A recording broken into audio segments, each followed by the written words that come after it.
A quick word on the Middle East. Though I'm conscious that George is going to talk about this at length. It seems for the moment we're going to have continuity with Gates's policy of surges and boots on the ground. It's being particularly strongly pressed in Afghanistan by the United States, but with not very much support from any of the other Western allies except the British. And I myself think that that continuity will last for a while. But it may be that if Obama has a full 8 years, the appetite for continuing that struggle to build a functioning, strong state and a democracy to boot in Afghanistan will prove too much for the Americans. I doubt it will prove too much for the British, but that's neither here nor there. Let me move on to probable discontinuities. Well, I'll give you two very quick ones, which maybe we come back to in the discussion. First, I think it's pretty clear the Obama administration will avoid official endorsement of inhumane treatment of terrorist prisoners. And I think this might even be so if there were new 9/11s, at least at the level of the government.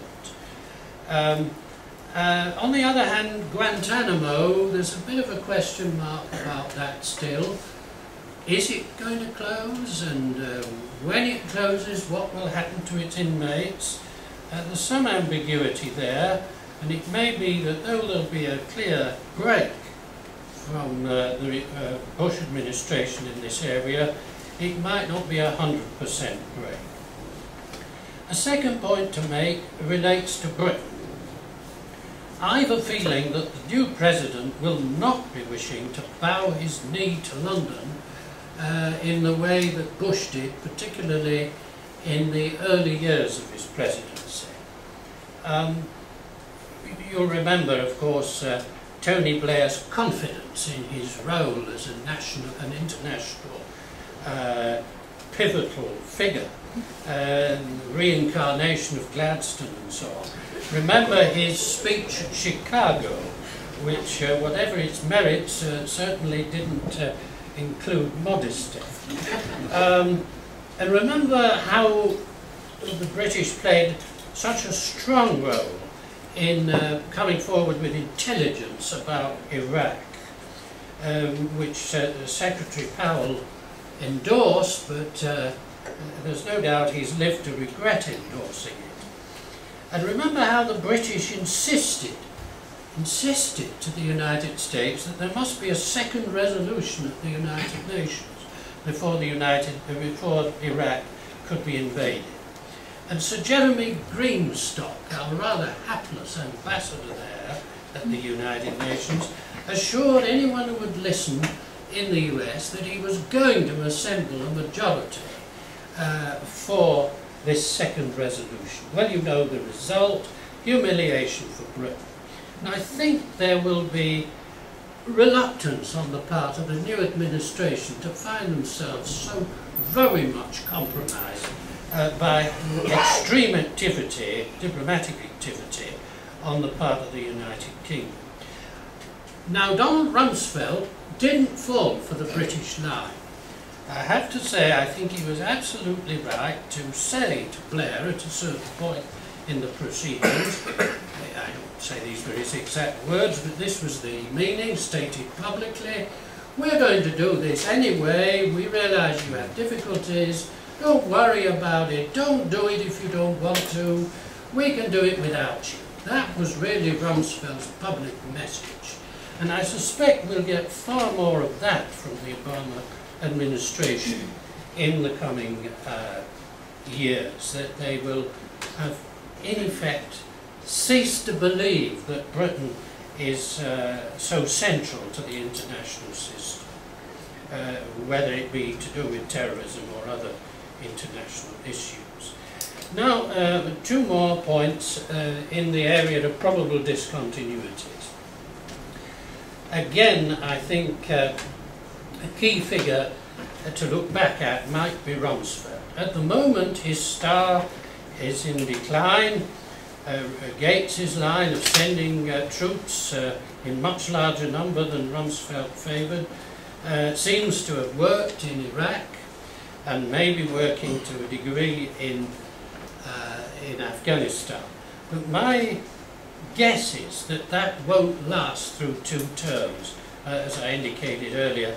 I think the United States will sooner or later be driven back to the choice that I believe Rumsfeld considered the United States faced in distant territories where states existed that wished the United States no good.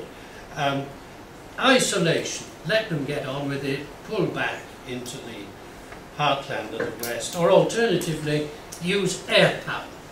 I believe the United States will be, if it wants to, in a position to destroy quite a number of governments just with air power alone, as Clinton was able to break the will of Yugoslavia, Serbia, in the 1990s over Kosovo. I think they will come to see that if they want to impose their will, it's toppling governments that they'll be able to do, not replacing them with democratic models. Now, my final point, which flows on from that, is that I think we may find another discontinuity is that we may see the end of the United States commitment to humanitarian interventionism, liberal interventionism. I read carefully the speech that the new president made in Cairo. Very strong for democratization, but very weak in explaining how such democratization throughout much of the world could be achieved. Did he favour armed intervention, Blair style, on behalf of people struggling to throw off dictatorships? Well, he didn't spell it out, and I suspect that he will avoid getting into that situation in any particular case that we can think of, other than those that are still on the agenda, possibly Afghanistan, possibly Iraq, if the new government cannot make their will prevail in Iraq. But I can't imagine that there'll be any enthusiasm to do anything about, say, Burma. And then there's the Sudan and Darfur. I noticed that the African Union the other day announced that they were supportive of Sudan and that no country in Africa would give support to The Hague in any attempt to discipline the president of Sudan.